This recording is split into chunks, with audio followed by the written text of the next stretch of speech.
Say back. Even the one that shows the fruit. You guys are doing it. All right, so let's get started. We have some stuff from last time that I didn't get through, and then we have stuff today. We're talking about igneous processes, which is fun because we've got our own volcano erupting a couple islands away. And so we're going to try to cover three things. We're going to finish talking about partition coefficients, how we use them to understand trace element distribution between phases, to then help constrain the processes of crystallization and melting. And this is going to be a pretty coarse overview of what is a pretty substantial discipline. There's a lot to cover in a little bit of time. So first we'll do the leftovers from last time. I've already gone through this. I just want to remind you that trace elements partition into minerals in trace quantities as a function of these parameters, right? It's all a matter of sort of how well does an ion fit into a mineral lattice in terms of, its size, its charge, and its electronegativity. And these things can vary as a function of temperature and pressure. And in fact, we have what we call paleothermometers and barometers, or the process of thermobarometry, where we can use the relative partitioning of various phases to say something about, oh, what depth do we think that mineral formed at, or what temperature, or what have you. It's also super critical. I keep saying this, but I want to emphasize it enough that something we can talk about distribution coefficients written as a Henry's law constant. Sometimes they're written as a capital D. They mean the same thing. You have to distinguish if you're talking about an individual mineral and melt or an assemblage of minerals. When we talk about an assemblage, then we call it a bulk D, meaning it's averaged across the modal proportion of the mineral. And something with a value of less than 1 means it's incompatible in the solids, likes to go into the melt. Something with a ratio greater than 1 likes to stay with the solids. We also talked about this last time. This is a two isoelectronic series on something called an Onuma diagram. This is the ionic radius of the ion, and this is the measured partition coefficient or distribution coefficient. So this is the line for +2 ions, divalent cations, and this is the +3 ion line. And this is a model. It's a curve fit. Obviously, these things don't exactly fit on the line, and that may have something to do with the measurements, or it may have something to do with the parameterization not being complete. But for every single individual mineral, and we can make these kinds of diagrams. This one happens to be for olivine. These values are relatively low. There's a million orders of magnitude, or whatever, 6 orders of magnitude, a factor of 1,000,000 through here. So like chromium and magnesium, they like to go into that middle. So they have a distribution coefficient of 1, or this is an error, it should say 10 +1, meaning it prefers the solid. But most of these ions are incompatible, very incompatible. So you form olivine, they don't go in there, right? But these ions are compatible in other minerals. And as I say, we can use these things to say something about the conditions at which those minerals formed. This is where we finished up last time. These are Onuma diagrams for plagioclase in a basalt and in a rhyolite. Again, ionic radius across the bottom, partition coefficient on a log scale across the side. 3 isoelectronic series, which I've highlighted, the +1 line, the +2 line, the +3 line. And we don't find examples across the full range of ionic radius for each of those charges. But what you can still see is there's kind of a pattern that emerges, right? Which is that there's a high point on both of these curves. It happens to be at a value of 1.18 angstroms, which happens to be roughly the same size as the calcium ion that makes up the major part of that mineral lattice. And you can see that strontium, which is pretty close to calcium in ionic radius and the same in charge, partitions really well, right, into plagioclase. Now, if you look and you compare across the compositions, you'll see that in mafic rocks, like basalts, it doesn't partition as well as it does in silicic rocks, right? This is a factor of 10 higher almost. And so that's something that we see. You'll also see that the +1 line, the purple line, whereas in this case, they're really overlapping with each other. In this case, they're not. There's a lot of details that are wrapped up into why this does or doesn't happen. But in essence, it's a combination of preference. Each ion has a preference to either be with the melt or be with the solids that are forming from that melt. In this case, these are phenocrysts precipitating from the magma, and they partition accordingly.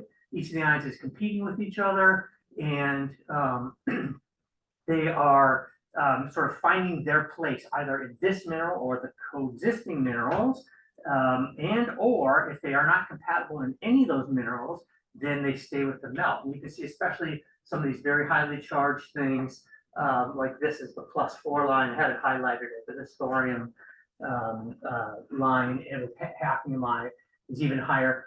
And as I mentioned previously, this gives us two kinds of incompatibility. Something that we call large ion lithophile incompatibility, which are ions that are really big, and they don't fit into lattices oftentimes because they're big, and ones that are high field strength, they don't fit into lattices because they're charged. We can find them fitting into some minerals. I don't want to make it sound like these ions don't have minerals to go into, but they oftentimes don't prefer the main phases. So this is a diagram that shows you the range of values for distribution across that +2 line. So you got calcium, strontium, and barium. These are different compositions of plagioclase. Is everyone familiar with the AN number annotation? Okay, this is the proportion of anorthite relative to albite, anorthite being the calcium end member in a plagioclase mixture, and albite being the sodium-rich end member. So 93 AN is a very mafic, basaltic type composition. It's almost pure calcium plagioclase and very poor sodium plagioclase.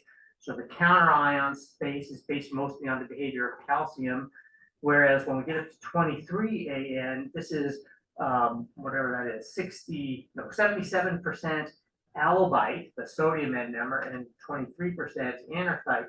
And so you can see that these ions like to go into these compositions more so than that. The structure is a little bit more open. They all follow the same exact shape. They're offset from each other. This peak, which represents the ideal size for an ion to stick into that mineral, stays the same, right? This location, it changes a little bit, but not by very much, but the absolute value goes up, meaning slightly compatible at the peak to very compatible, right? There's more than 10 times as much strontium in the plagioclase at this point than in the coexisting magma, which makes it a compatible ion for that particular mineral. Okay, so here's another trace element distribution diagram for a different mineral. This is for pyroxene of augite composition. And again, I color-coded the lines to make them easier, but now what you see is along these isoelectronic series, there's two humps, right? That's because there's two different spots in the mineral that ions can substitute into. So it turns out that the ions along this line, right, which is the +3 line, they prefer to substitute into the smaller spot. They go up to being relatively high in concentration near the peak, and there's a secondary peak here, but it's lower, whereas on the +2 line, those ions prefer to go into the spot that is 1.1 angstrom size, okay? So, and again, the reason that we make these kinds of diagrams is to help us, especially in the early days of measuring these elements in different materials and trying to deduce partition coefficients. It's difficult to sort of find a theory for how they work and to understand different values. And so people would make these diagrams with some kind of well-known examples and then trying to predict some of the other elements from, right, on the basis of size and charge. We have a more sophisticated way of doing this now, but it basically uses the same sort of formalism, which is to basically think about how much energy disruption to a mineral lattice is induced when we put a particular ion into a particular spot. And that is a function of kind of strain on the mineral structure, and that strain relates to things like the size, the charge, and the electronegativity of the ion relative to the thing that it's replacing, right? And so these measurements are really difficult to make in the laboratory, for instance. If you want to try and reproduce them, you got to make sure you're reaching chemical equilibrium. The diffusion of trace elements through some trace elements, at least through solid minerals, is slow enough. Things don't reach equilibrium overnight. They can sometimes take years. We have minerals erupt. There will be minerals coming out at Mauna Loa that will have chemical disequilibrium as we do transects through the grains. And in fact, that chemical disequilibrium will tell us stuff like how long did those grains spend at different times and different depths within the magnetic system? Did they have time to re-equilibrate, et cetera, et cetera? And there are other things that also limit these measurements. Oftentimes, the ability to make these measurements at very low concentrations in rocks requires people to make unnatural compositional mixtures, like take up a salt, just load in a ton of rare earth elements to be able to have enough of it to measure the rare earth element composition of the coexisting clinopyroxene, and that in itself makes things a little bit unrealistic. So we have a fairly sophisticated model. We use this all the time to sort of deduce conditions, like not just did crystals form or not, but how much and over what time and what phases were coexisting, and what was the relative amount of melt and solid. We'll get to that in a second. So all of that depends on having accurate values for these things and understanding the theory. Here's another set of diagrams. This is from the text. And so this is again for clinopyroxene and for plagioclase. And this is showing you, actually this isn't from the text, I apologize. This is from Lundy and Wood. It's kind of a well-known chapter in a book on mineral partitioning that sort of describes this strain rate theory and sort of how we predict these compositions. Okay, and this is something I just pulled recently. This is a paper that just kind of came out that looks at sort of a whole bunch of different ions, right? And this is just an example of looking at how they cross-correlate with each other in different minerals, right? So it's kind of a heat map. Red means that those two things would substitute for each other. And you can look here and see kind of what they are. White is the same element compared to itself.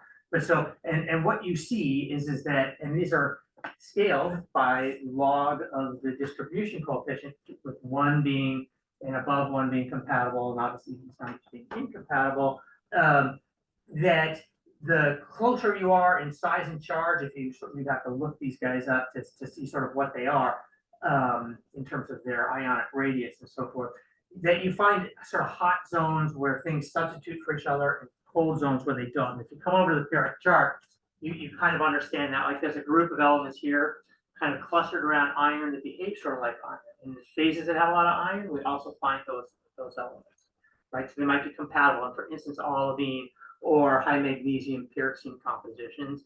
These guys over here, they all tend to kind of partition as a group into minerals that like to have those large ions in them, like feldspars. The rare earths and the actinides have a kind of a partitioning favoritism as well. And we'll look at the rare earths in some detail because, as we've already mentioned, they have the same charge going all the way across, except for europium takes a different charge. But the size, because of the lanthanide contraction, the size gets smaller and smaller. So they have a regular variation in partition coefficient driven by size. And we can look at patterns in the rare earth elements, and it will tell us things about what minerals are present and which ones aren't. Okay. So the last thing I just kind of want to mention is where do you get these things from? How do you measure them, etc. And so you can find tables. I've got some tables coming up on the next couple slides. A couple of them are from a textbook. And there's a couple sites on the web that you can go that people put in data and you can kind of search for it yourself. And you're gonna be picking an element for your final project. And you're gonna want to be looking up distribution coefficients. So you can find them written in different ways. But what we're really looking at when we're talking about mineral melt partitioning is the comparison between the composition in a coexisting mineral phase and the liquid. And the liquid can be written as sort of glassy matrix, or it can be written as glass, or it can be written as melt. In real life scenarios, there's always little microcrystals in there, and so it's a little bit difficult to get an accurate value. So not all experiments are the same. And when you look things up in tables, you will find a big range in values. Sometimes you don't know what to use. So what I tend to do is if I don't know anything about the particular studies involved, I'll just take the midpoint. So this is, for instance, for the mineral olivine, orthopyroxene, clinopyroxene, amphibole, plagioclase, philodopite, and garnet. These are mafic igneous minerals. And you can see for different elements, there's kind of a range and an average value, right? And so I'm going to do an example for you for the element cobalt and the element rubidium. This is from a textbook. This is about 25 years old. Many of these values haven't changed by that much. So some have changed a little bit, and I'll show you a newer thing later. But the more important thing is to make sure that you get them right. This is when you're making calculations. This is the same data, but for silicic systems, right? Dacite, rhyolite in particular, whereas the other one is for mafic systems, basalts to andesites. This is from the text. This is a table that is for basalts. You can, on your own, it doesn't have as many elements, but you can compare the values here. These are a little bit more modern. You can see how some of these numbers are very, very small, right? So you can imagine that if you had, for instance, a realistic composition such as 1 part per million of lanthanum in a basaltic magma, then olivine is going to have all these zeros, 8, 8. It's going to be a very, very low concentration in the parts per trillion range, which is difficult to measure. So sometimes when these values get very, very low, they're difficult to kind of treat reliably.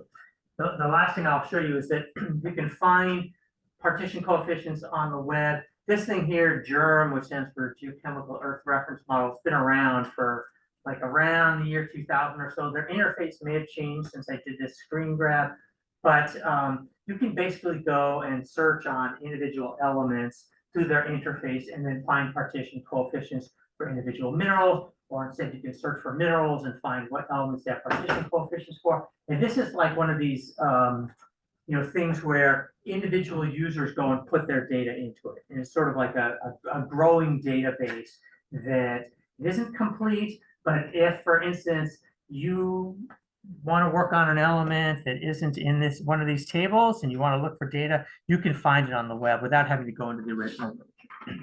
So last thing I want to remind you of is how we calculate these things. So the distribution coefficient for an assemblage of minerals uses their modal abundance. Their modal abundances, I've gone through this equation with you last time, given by alpha, beta, and gamma, meaning, for instance, like let's say we had 10%, 20%, and 70%, then it would be 0.1, 0.2, 0.7. Those are weighting factors. These are the individual mineral melt distribution coefficients for the individual mineral phases, depicted here as A, B, and C, and that this kind of weighted average gives us a bulk distribution coefficient, sometimes written as DI or KD. So if we look up for rubidium and for cobalt, and I've just made an artificial material which has got 45% olivine and 35% orthopyroxene and 20% clinopyroxene, and I've looked the numbers out of the table. That's why there's those little red arrows there, right? And I've just taken the average values, and stick them in there, and I calculate a bulk D.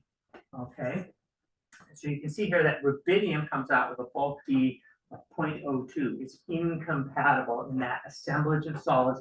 So as we have a magma that's crystallizing and those solids come out, rubidium is going to stay in the melt. Its concentration is going to keep increasing. Cobalt, on the other hand, is compatible. It's compatible in all 3 of these phases, right? If we had more olivine and less clinopyroxene in the mix, then it would behave more compatibly than if we had a situation where there was no olivine and we only had these things, right? But in net sense, it comes out to be 3. One of the things that's interesting, for those of you who've had your igneous petrology, where the compatible elements start to matter, is when we look at the oxidation state of the magma, which is in essence the relative proportion of iron +3 to iron +2, when we start to go into very oxidizing, such as island arc style magmas that are mafic, then we don't have as much iron 2 in the system, which leaves space for other +2 ions to substitute into all of it. So they can become much more compatible. So we find really high concentrations in the coexisting phases under that circumstance because the iron is not available as a +2 ion to go into those phases. All right, so those are trace elements. So now we're going to follow on and say, well, how do we use that stuff to study the process of crystallization and the process of. And what I'll say is that for the most part, when we do this in a calculational sense, we like to do forward modeling, right? We imagine some composition of mantle, it melts under some conditions. We do a numeric experiment and we generate a melt and we see if it matches what we find. The thing is that magmas are complicated And once they form, they also start to produce crystals. So when we pick up a rock out here and we want to say, oh, what happened when this thing was made? We got to back out the shallow processes of crystallization before we can say anything about the process of melting or the solid assemblage of materials in the melting region. So there are a lot of levers, and there's a lot of kind of uncertainty. So in the sense that we almost never get a precise value for what was happening during melting. You know, what depth, what time scale, what was the amount of liquid and solid in the melting region, which we call the porosity, et cetera, et cetera. Instead, we get constraints to say, well, it's probably somewhere between these bounds and those bounds, and we can compare place to place. With crystallization, we're interested in not only how much of it happened, but what depth did it happen? Did crystallization happen primarily in the magma chamber? Did it happen after a magma chamber on the way up to the surface in the conduit? Did it happen beneath that? Have magmas pooled at various places in the lithosphere once they left the mantle? All these things are things that we can answer with greater and greater levels of sophistication. I'm going to go through some pretty simple models today so you understand how they work. But you know, just realize that this is when people write papers on these topics, it's usually the part of the paper that the reviewers complain about the most, because they have their own idea about how they want to do it and what they want to do. And the reality is that we are, you know, kind of looking with a broad brush. Okay, so for crystallization, right, we'll start with the top of the magma column. We can think about two end member scenarios. It doesn't mean that this is the only way it can happen, but these are two scenarios. One is what we call equilibrium crystallization. You got a packet of magma, it's just sitting there, it's not exchanging anything with its surroundings, and it's making crystals. And those crystals change in composition with time as the system evolves. So imagine you've got 100% liquid and no solids. You start to make some solids, 1%, 2%, 3%, 4%. As you make those solids, the liquid changes as well. And so in equilibrium crystallization, it's not very realistic, but we imagine a scenario where you maintain chemical equilibrium throughout the entire crystal with the liquid. So let's say you've crystallized 50% of the liquid. The crystals that are formed homogeneously throughout the crystals have a composition that reflects the new composition. Sorry to bother you. The trash can in here? There isn't a trash can, and we're doing class, so A yeah, sorry. guy came by, So he they're took the separate. trash can, I don't know who it was. So what this relies on is relatively fast diffusion of ions through a large mineral grain. Let's say you got a centimeter-sized plagioclase megacrystal forming in a basalt. You can imagine that that center of that grain is going to be difficult for it to maintain equilibrium with exterior melt that's changing in composition. Nevertheless, this is the very simplest system to model mathematically. So we use it as an end member. We don't think it's necessarily realistic, but we can tell conditions that have had what we call equilibrium, or sometimes the people use the word batch crystallization. Okay. We'll also see the equivalent with melting. There's batch melting. It's not very realistic, but it's a simple calculation. It's the one that most people learn first, and so that's why I'm giving it to you first. The other end member is something called fractional or Rayleigh crystallization. This is a process where, as crystal is formed from liquid, it is in instantaneous equilibrium only right at the boundary layer, right? You don't worry about the rest of the mineral grain. You only think about that boundary layer. And after that boundary layer is formed, it becomes isolated from the melt. So one way to think about this is you're making very, very fine crystals, and somehow they're settling out of the magma and either lining the floor of the magma chamber or maybe the roof of the magma chamber, but they're no longer in equilibrium with the melt. And again, it's a relatively easy calculation to make. And so we make that calculation. Real crystallization systems happen somewhere in between these two things and are probably what we call polybaric, right? So if you imagine magma migrating up from the mantle up through the lithosphere to eruption, it might stop in a couple of different places and make some crystals and carry those crystals along with it. And so the presumption with both of these things is that they are isobaric and isothermal. That's the simplest model, but in reality, that probably isn't quite what happens. We can also have even more complicated scenarios where magmas can mix with each other, right? Let's say we've got a magma chamber that is zoned in composition from whatever reason. Perhaps oftentimes eruptions can initiate when new magma is injected into a magma chamber, partially stirs, partially mixes, resets the chemical condition, changes the composition of crystals, et cetera, et cetera. So you can get to scenarios that aren't midway between these things because the conditions of these models are not met. Conditions of both of these models require chemical equilibrium and a constant temperature and pressure condition that we assume when we apply them. Now, if you have data for how the modal mineral proportions as well as the distribution coefficients for the elements that you're studying vary as a function of temperature and pressure, then you can apply a sophisticated model to back out polybaric and polythermal conditions. But again, they'll just be a model, and we do have, sophisticated computer programs that can do this. There's one called MELTS, which is relatively good, plus minus, depending on the elements and the conditions that you're looking at, because it's a parameterization of experiments. We don't have experiments covering all the spaces. So I just kind of want to remind you, I'm going to give you some simple examples where these things work, right? Or people have applied them. But in reality, it's more complicated than that. These are complicated systems. So there's some equations coming up, and some things that you will see in all the equations is something called F, which is the fraction of liquid in the system, right? If it's 1, it means it's 100% melt. If it's 0, there's no melt. This will be the same in crystallization and in melting equations. We also have some concentrations. And so when we look at crystallization, we compare the evolution of a system to where it started. Where it started, it was a condition where there was a melt with no crystals in it. That would be the initial concentration of an element in the liquid, C0. Okay. We can also have an initial concentration of elements in a solid. This is what applies to when we're talking about melting equations. When we're melting, we have a solid with no melt in it, and then we start to make melt. We want to look at how the concentrations of the elements change in the solid and in the liquid as melting progresses. So we compare them to an initial condition like this. When we're talking about crystallization, we compare them to an initial condition that's all liquid.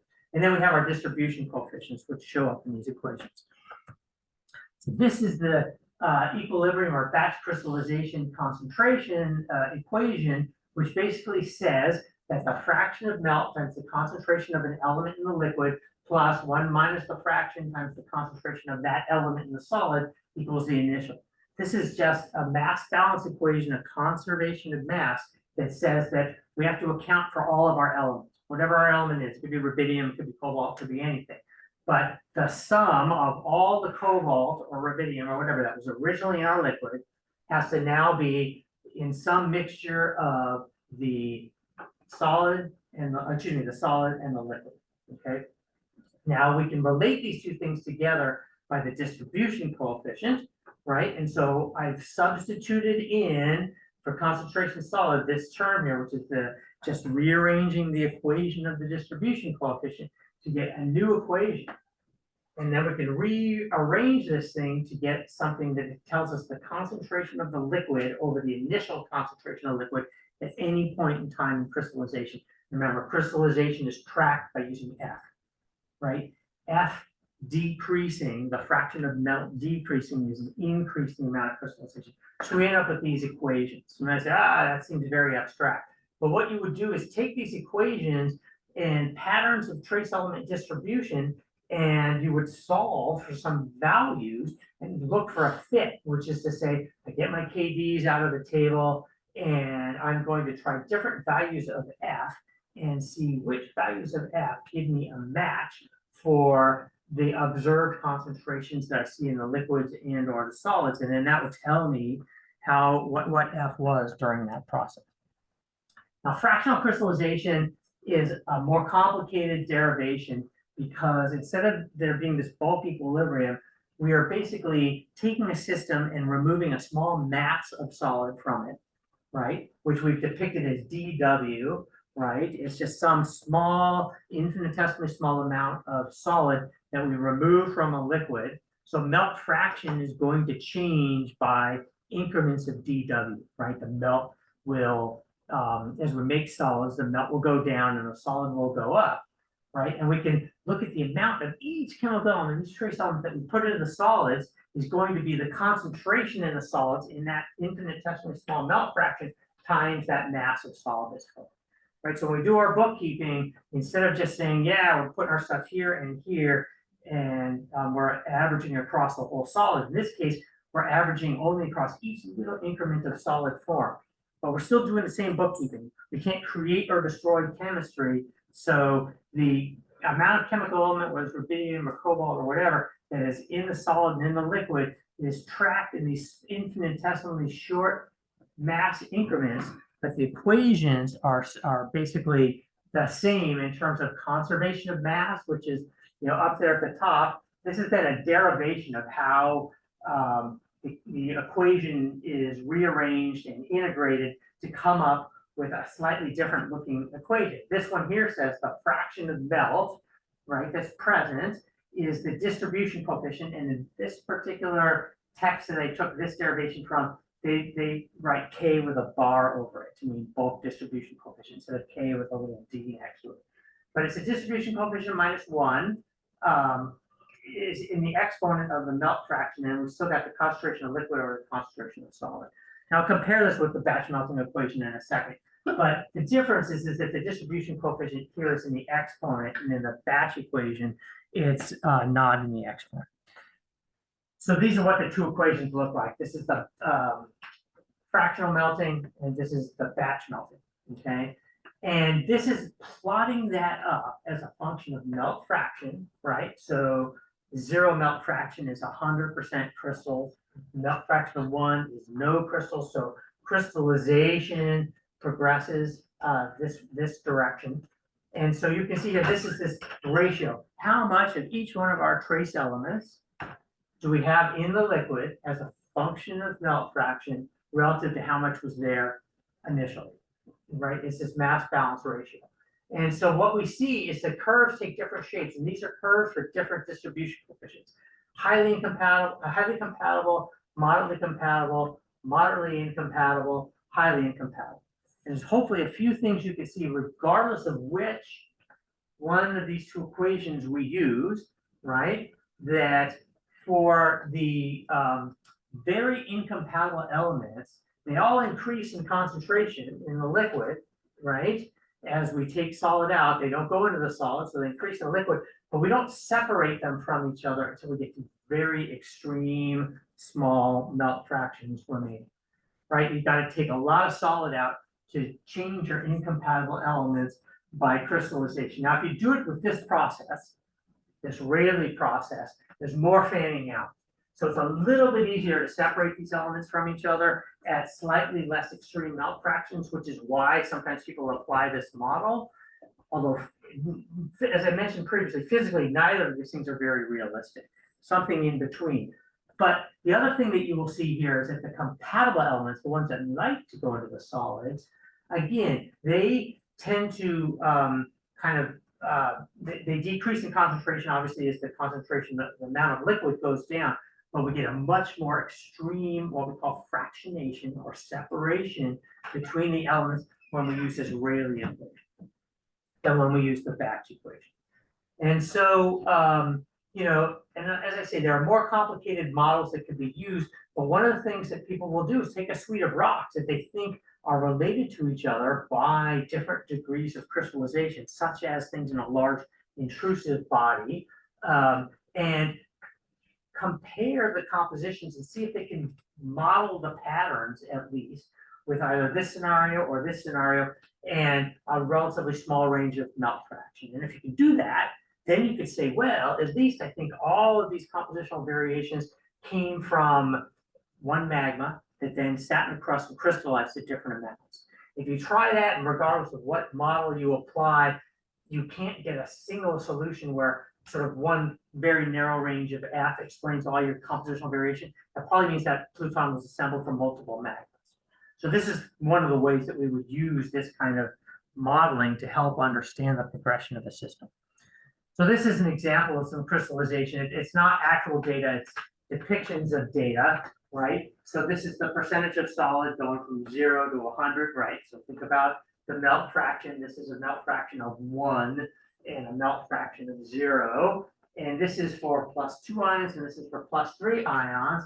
And this is the log of that ratio, the concentration initial relative to the, concentration in the liquid relative to concentration initial. And you're kind of looking at variations in chemical elements, and these data, so you can see, like, for instance, chromium is compatible, scandium and aluminum are basically not compatible or incompatible, iron, lanthanum, and terbium are compatible. You can see the same thing up there. And this is for, this is in what's called the Skaergaard intrusion. It's a large igneous intrusive body that Pluton that was placed into the crust.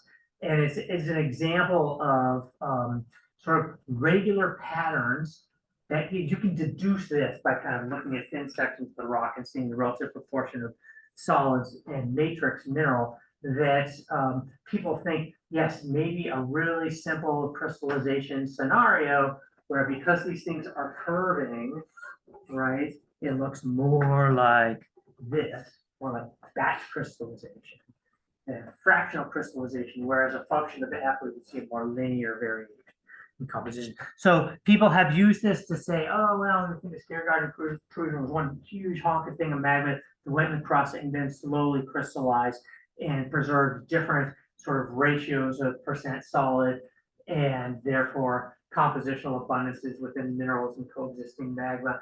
There are other things about the Skaergaard intrusion which make that unlikely, such as oxygen isotope variation throughout the thing.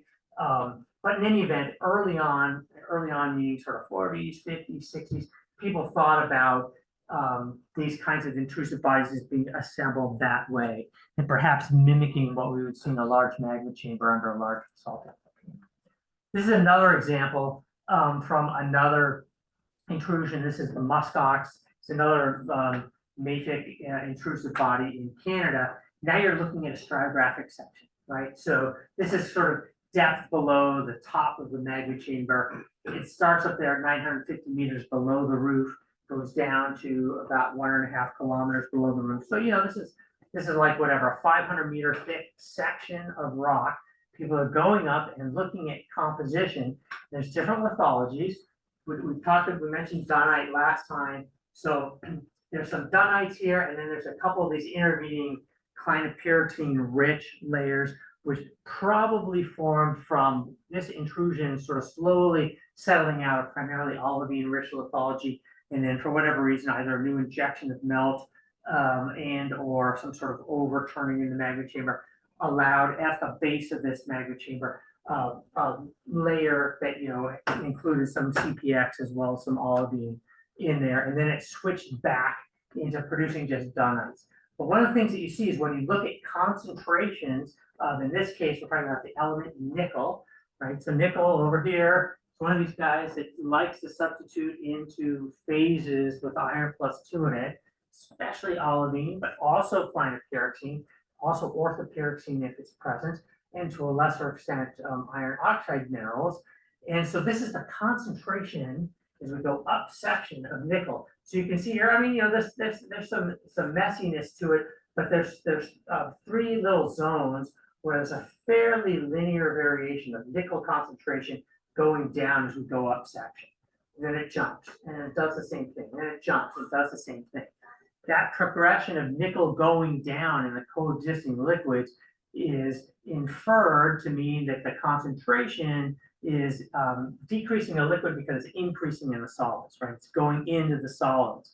And so as we go up section and we look at the bulk rock and the bulk variations, we might assume that the earliest formed part of the crystals is going to start to take the incompatible elements in, leaving the remaining residual melt to have less of those elements. So when we make the next increment of crystal, it has less of it in it.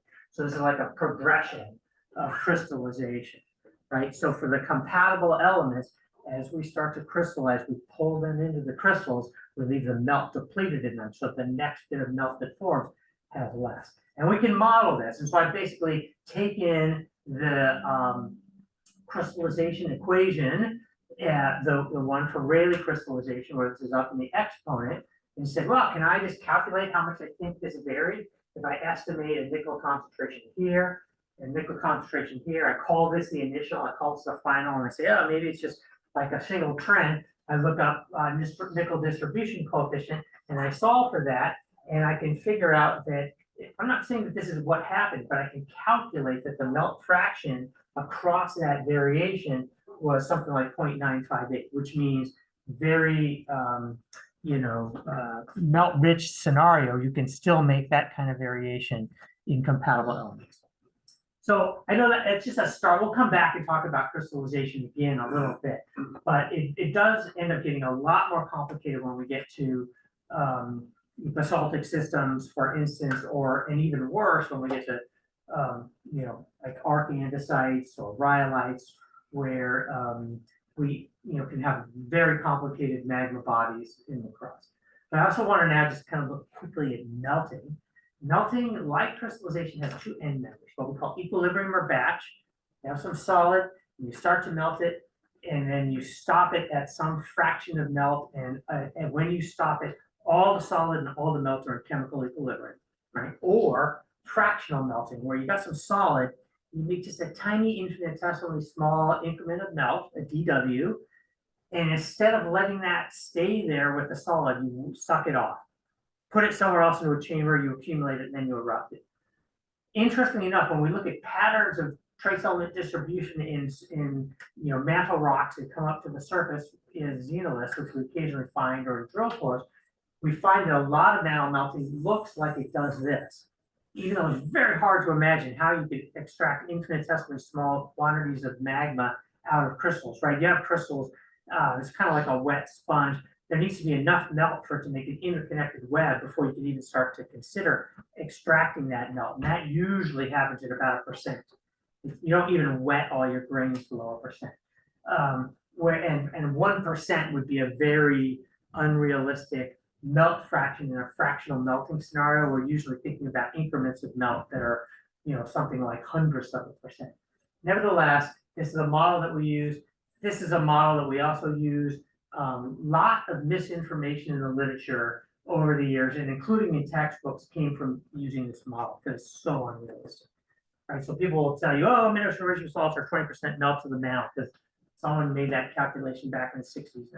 Totally wrong. But in any event, we'll see how we will go beyond these with some examples. But I want to, because equations are simple, I kind of want to go through them, and then we'll talk a little bit about what we call dynamic or continuous melting, which is basically where magma is being produced on a column of solid and is migrating through that column of solid and is constantly re-equilibrating, and we're sucking off little bits as per this. Okay. So this is kind of a summary of what these three melting scenarios look like. With batch melting, in all cases, you start with a solid source. And let's say you've got some adiabatically rising mantle here in the Hawaiian plume coming up beneath the Big Island and/or underneath the mid-ocean ridge, and it starts to decompress and it starts to melt and make some hot packets of melt. For instance, let's say it melted 10%. Then you would write out your mass balance equations to say, okay, now I've partitioned my elements to go. Some of them stay in the solid, some of them go into the liquid. And it's, the melt fraction is 0.9 and the solids is 0.1. And what is that composition, right? And people do that. I'll show you how that works. In fractional melting, we pretty much always have a dry solid, right? The solid is coming up and it's melting, but every time you make a little bit of melt, you kind of suck it off into a separate reservoir and you bring it up to the surface. You can get a lot more chemical variation out of these kind of melts than these, just like in the crystallization scenario. It's just that it's physically not very realistic. And this is why people have come up with these intermediate scenarios where you leave some amount of residual melt with your liquid. And hopefully this will become clear when we look at how element partitioning works, which is that for incompatible elements, they like to go into the melt regardless of how little melt there is. So when we make an infinitesimally small amount of melt, the incompatible elements all leave the solid and go into that melt. So it's a way of really increasing incompatible elements in our melts. Whereas our compatible elements, they really don't like to go into the melt, especially if there's a lot of solid present. If you leave a little bit of what we call residual porosity, meaning let's say you melt to a total of 10%, but you always leave behind 1% of liquid, then that's going to affect what the partitioning is, and you're going to get a condition that's like a small degree batch partial melt, but you get multiples of them in a condition that still leaves some melt behind. So it's kind of more like fractional melting in that there's always a small amount of melt present, and you can get bigger fractionation, but you only leave a little bit of it behind. So this is what the equilibrium or batch melting equation looks like when plotted up. And the equation, I'm not going to go through the derivation, but it's very similar to the equilibrium crystallization scenario. The difference is here that in melting, we always compare the concentration of the liquid to what was in the initial solid before it melted. Whereas when we have a crystallization equation, we're always comparing to the concentration of the liquid initially. So you'll also see here, these are this concentration of liquid over initial concentration of solid. I always find one, right? One is where there's going to be no difference between the solid and the liquids. And so on this diagram, one is somewhere right around here, where the line is labeled 1. Here's our melt fraction, right? So over here, 100% solid, over here, 100% melt. Thing to remember, I mean, this should obviously be the case, you know, that, but just in case, if you melt something to 100%, then 100% of what you started with is in the melt, right? And it's all going to look like the original solid. Everything will converge onto a point of 1. That almost never happens, right? That's why we call the process of making magma in the melt partial melting. Do we melt 1%, 10%, 20%?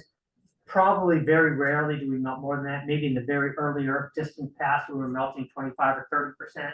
So really kind of just over here on this side of the diagram. And so what you see here is that your highly incompatible elements with distribution probability much less than 1 are really enriched in this very small first melts. As we continue to melt, their concentration goes down by dilution, right? We're adding more material to the melt, but we're not adding any more of those trace elements because they already went in. So the concentration just goes down. The compatible elements sort of do this the opposite. They start low as they're going to get, and then they go up.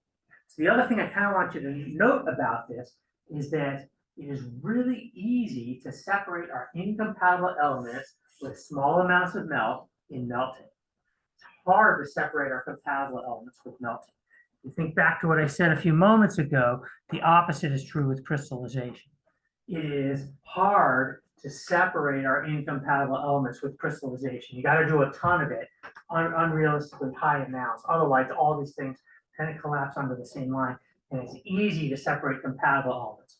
So if we pick up a suite of rocks and we want to understand where they came from, and we see a lot of compatible element variation and not much incompatible element variation, we might rightly deduce that most of that variation happens shallow in a magma chamber due to crystallization processes. Whereas if we pick up a suite of rocks that have a lot of incompatible element variation and not much compatible element variation, we might deduce this is because of a large variation in melting conditions that are being captured in that magma. And there's another level of complication, which is that the solid metal that is melting doesn't have to be uniformly composed. Let's say we have multiple lithologies, and each one of them melts a little bit, and they start out with different concentrations here, then that blows this modeling out of the water. And that's why the next topic after we talk about this, we'll talk about using isotopes that don't fractionate during melting and crystallization to help tell us about the heterogeneity within the mantle. There's a lot of moving pieces on here. I don't want to give you the impression that we can take any suite of rocks and apply this equation and say, oh, you know, here's exactly what happened. But we have indicators, things we can look at. Is most of the variation in the compatible or the incompatible elements? Can we model them with one of these simple melting or crystallization processes? Or do we need to call on something called magma mixing, which also has some predictable patterns to it, and or mantle heterogeneity as the cause of the compositional variation? And you know, this becomes really important in sort of real life scenarios. There was a lot of chemical variation in the 2018 eruption at Kilauea that helped us understand that even though the geophysics had this kind of simple scenario of magma kind of coming up near the summit and then kind of migrating down the rift, there was too much chemical variation of what was coming out down the rift for that process to, you know, been able to happen. there must have been some earlier magma that was stored along the rift zone that was being picked up and mixed in along the way. So we're getting multiple compositions. That's where this kind of modeling is useful. So this is basically in equilibrium batch melting, right? Which is this thing. There's two other scenarios, which is when we figure out our bulk distribution coefficient, do we assume melting is modal or not? Modal melting means every phase is present and melts in the proportion that is present. Totally unrealistic. If you've had your petrology class, you've learned about eutectic compositions and phase diagrams, we know that for any assemblage of minerals, there's a minimization of energy at a certain composition that we will always make melt at a specific composition, regardless of the relative proportions of the minerals present as a function of pressure and temperature, right? And so that's what we call non-modal melting. You can use the proportion of melt that you think was produced from each mineral phase to calculate a different distribution coefficient, sometimes written as P instead of D, okay? D, again, is based on the modal percentages. And when you're doing crystallization, we can be pretty sure, unless some crystals have settled and been removed from a magma, that they're being produced modally, meaning if we got 10% pelagic clays and 90% olivine, and we want to calculate a bulk distribution coefficient, we can do that because we see those minerals. But when you go down to melting and you've got some mixture of solids down there, just because they're there in that proportion doesn't mean they melt in that proportion. So this distinction is the distinction between, do we calculate on the basis of what we think is actually melting, or do we do it on the basis of what was present in the original solids? Okay, it's another level of sophistication. This just shows you a ternary diagram, for instance, for basaltic systems, you know, where you're looking down from the clinopyroxene corner, and so you've got sepia active garnet and olivine, and this is the composition of the first melts that come off, almost regardless of what mixture, relative proportion of these three minerals you have. You start with almost any proportion, but when you mix them together, and this is as a function of temperature for a specific pressure, right? 40 kilobar, you get a melt that looks like that. So you could use this ternary diagram to say, all right, I'm going to assume that my melting proportion that's going to go into my distribution coefficient is this composition, right? And then you would calculate your P using those melt fractions instead of the middle. So another thing to think about with melting in this very simple scenario of batch melting is, how does that happen, you know, in kind of pressure temperature space? If we've got mantle coming up, rising up buoyantly, like for instance in a mantle plume or in a mid-ocean ridge, where the spreading of the ridge is allowing mantle to migrate upward. If it migrates upward, the simplest scenario is what we call adiabatic, meaning it doesn't exchange heat with its surroundings. If it happens like that, then at some point, this material is going to come up as a solid, and it's going to start to melt when it crosses its solidus. The solidus is the location in pressure, temperature, space where an assemblage of solid grains will first produce melt. Liquidus is the place where there's no solid left. It's just all liquid. So liquidus applies to the term that applies to crystallization. Solidus applies to, I don't know what's going on with that, but it doesn't like crystallization and melting. The solidus applies to melting. And there's complications here too. Like we could have what we call nominally anhydrous and hydrous minerals in here, and they may have different melting temperatures. We can have non-equilibrium conditions where this rises up so fast, or we can have multiple lithologies in here that each one might melt in a different, what we call melt productivity, which is a fraction of melt produced per increment of pressure change, etc. Over here are plotted some typical curves. This is the adiabatic temperature in a crystallizing diapir as a function of depth, just sort of being in equilibrium with the surrounding melt. And this is a plot of the melting curve for some assemblage of typical mineral assemblage in the mantle, and you can calculate that for different things, peridotite and peroxenites and other lithologies. And so the place where this curve crosses this curve is where melt will initially form from a single lithology. And if this die curve keeps rising and going higher up, fusion is just another name for melting. You'll get more and more melt.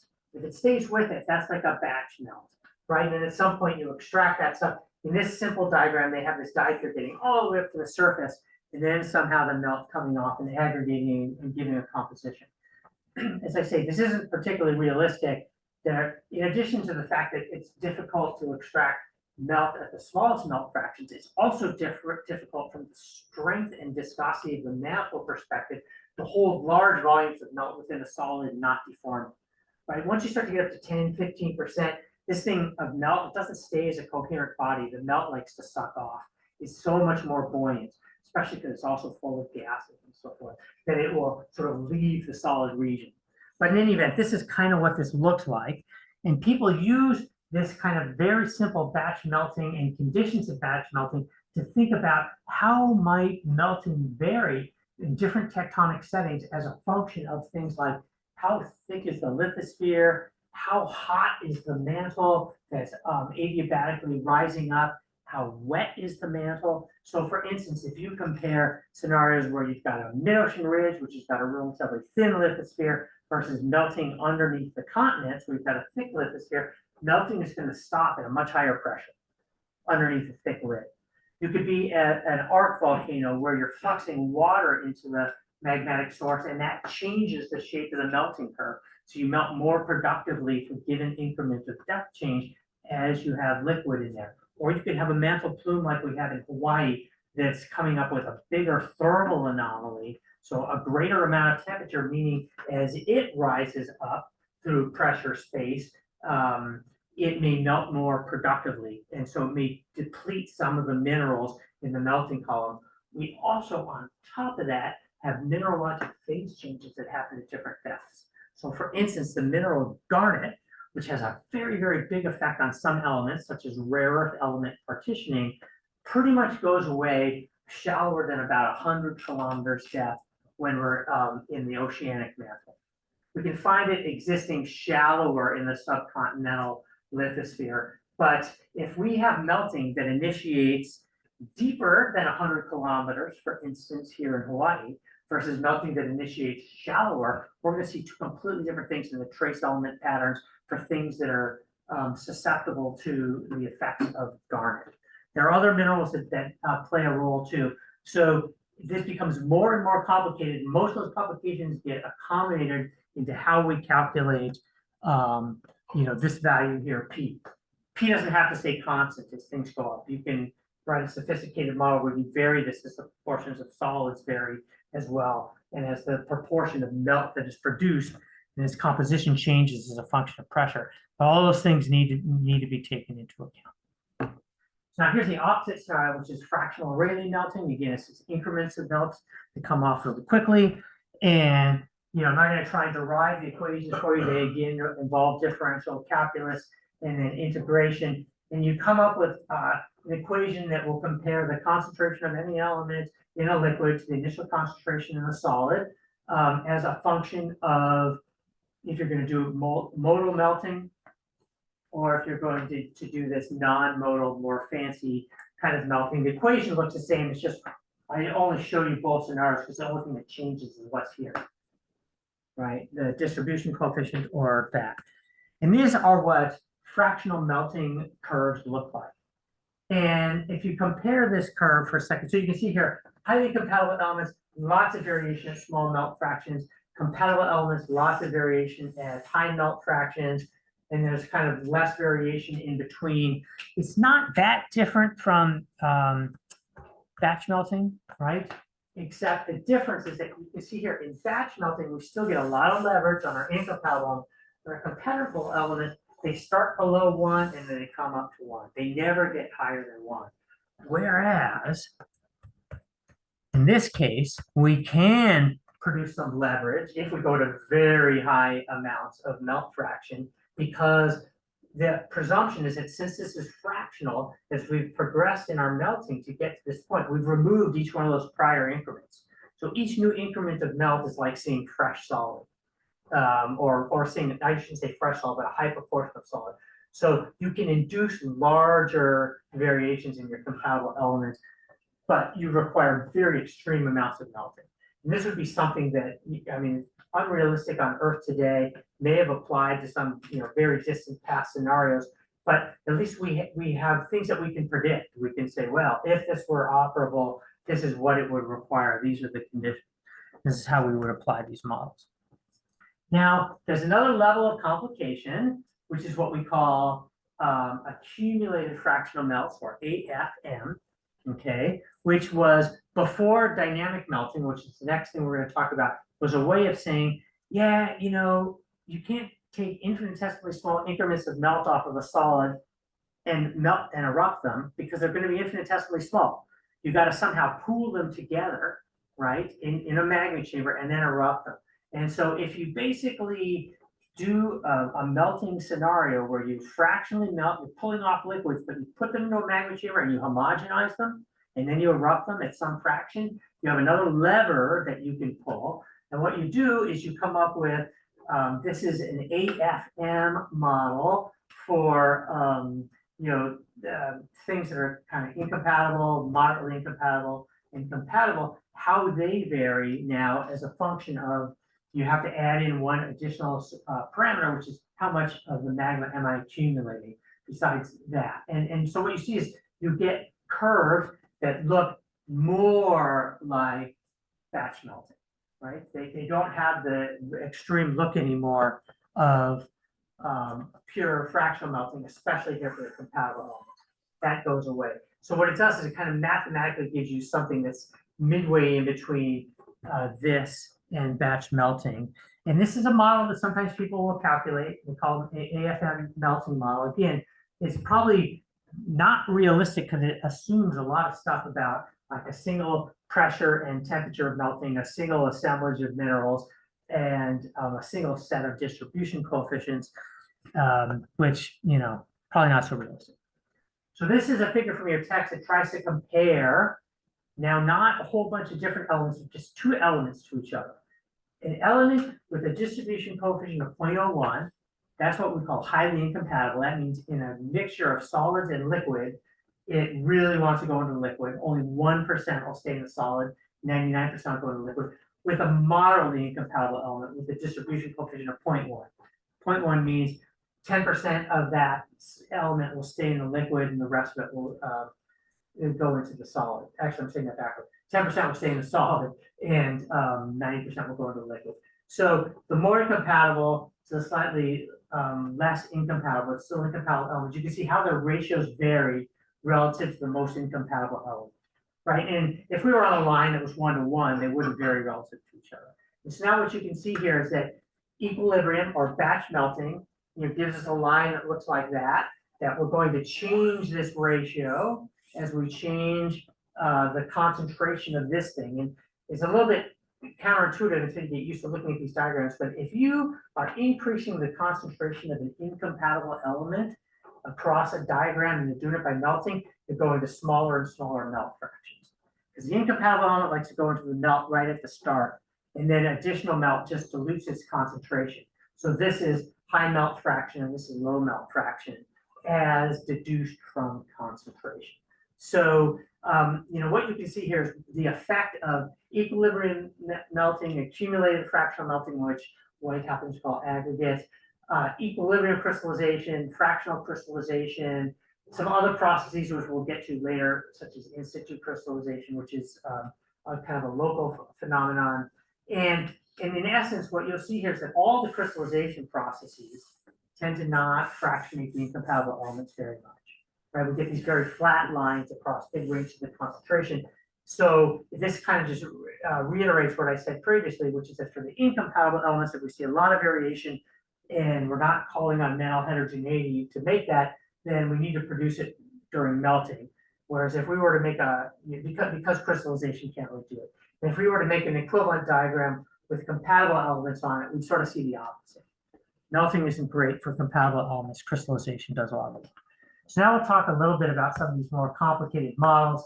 What we call dynamic melting, which can also be divided up into a couple of different scenarios, meaning it can be incremental or continuous, is a way of trying to model the mantle as an evolving system that is rising up and decompressing, producing melt, just like as groundwater flows through solid grains in the shallow crust of the earth. Melt can also flow between grain boundaries. Those boundaries get bigger and bigger as we start to melt and make spaces, and so it can percolate through that column.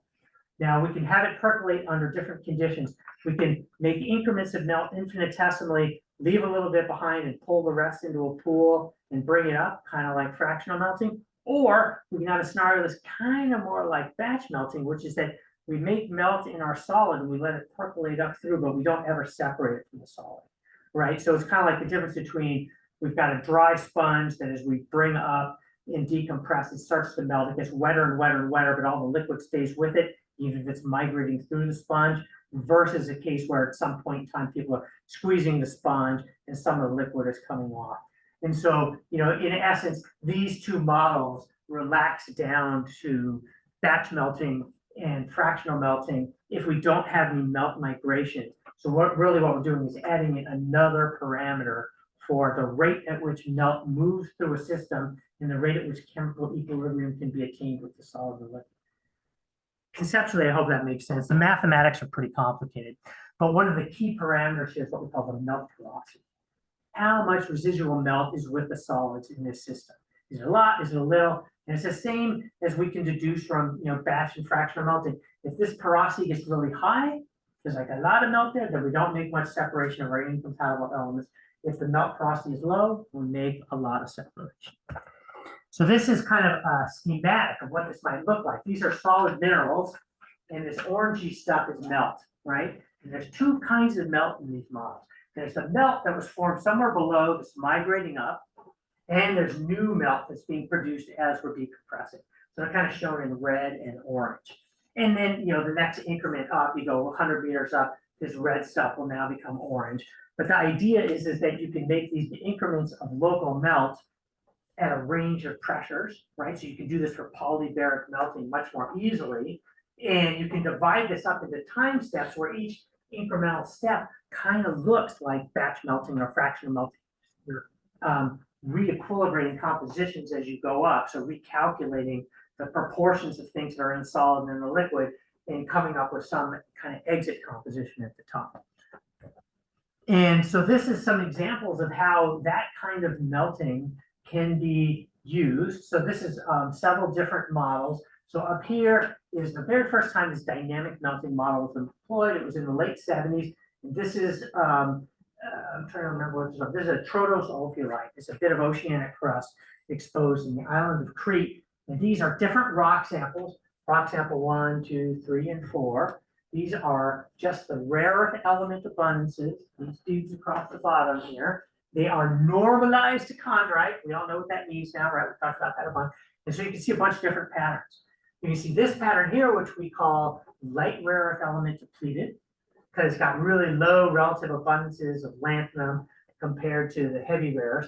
And this group up here, which is pretty flat, except for perhaps a slight depletion in lanthanum, but the rest of these elements are all the same, okay? Now, all these concentrations, except this one element in this one rock, are, you know, basically chondritic or higher, right? So this probably came from some kind of relatively enriched mantle. But you might say, well, how can we model? Can we make all these different trace element patterns from the same solid mantle?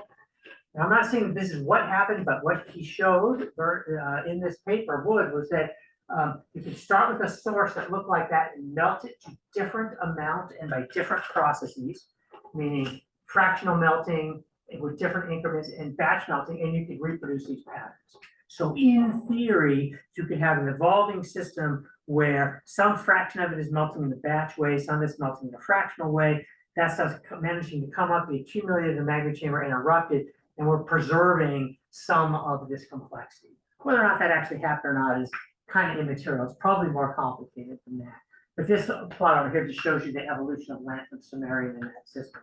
These are a couple of others. So Skye is igneous intrusive body in northern Scotland. And again, in this case, we have a more extreme variation from things that are light rare earth element depleted to things that are light rare earth element enriched.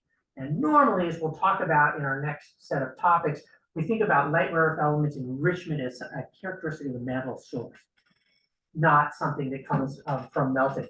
But he's shown here that you can, by starting with an initial source composition that's basically chondritic, right, with the same ratio, just tuning your knobs on the melting equations, you can make melts that look like this, this, and this with these different scenarios. As I say, it doesn't mean it happened, but it means that when we go and look at a large body of rock that we think came from a single magma, we can ask the question, could you have made all this variation with just melting processes? And the answer is yes. Right, so that's kind of how that works. Now, the last thing I just wanted to mention is that real melting gets even more complicated in two ways. One is that we have what we call accessory minerals, small amounts of minerals. Some of them have water in it, which can change the melting composition. They can add gas. They can make the melt behave differently. It lowers the viscosity and it moves differently on the melt column. And we have other accessory mineral phases that can have really big effects on the trace elements. Okay, so we need to be very cautious that when we start to make deductions about compositions, that we are looking for the indicators of those things, which may or may not be present. But the other thing that we have yet to talk about, and I don't usually mention it in the class, only I will just say that there's also the pace at which this happens. And so you can use radioactive isotopes, naturally occurring radioactive isotopes, as part of my own research to try and say, how fast does this process happen?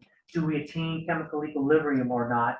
And using the kind of variable rates of decay and some of the conditions that happen because of radioactivity, we can place additional constraints on these models. But in the end, they're all just going to be models. So next time, we'll talk a little bit more about, okay, how do we use compositions and how do we deduce crystallization, melting, and now heterogeneity to start to say something about the range of igneous processes that happen at different tectonic settings. Sorry, it was kind of quick. Are there questions about this? Yeah? What are we gonna choose? Because on the homework it said we were choosing Our today. element, yeah. Yes. So basically, I just want you to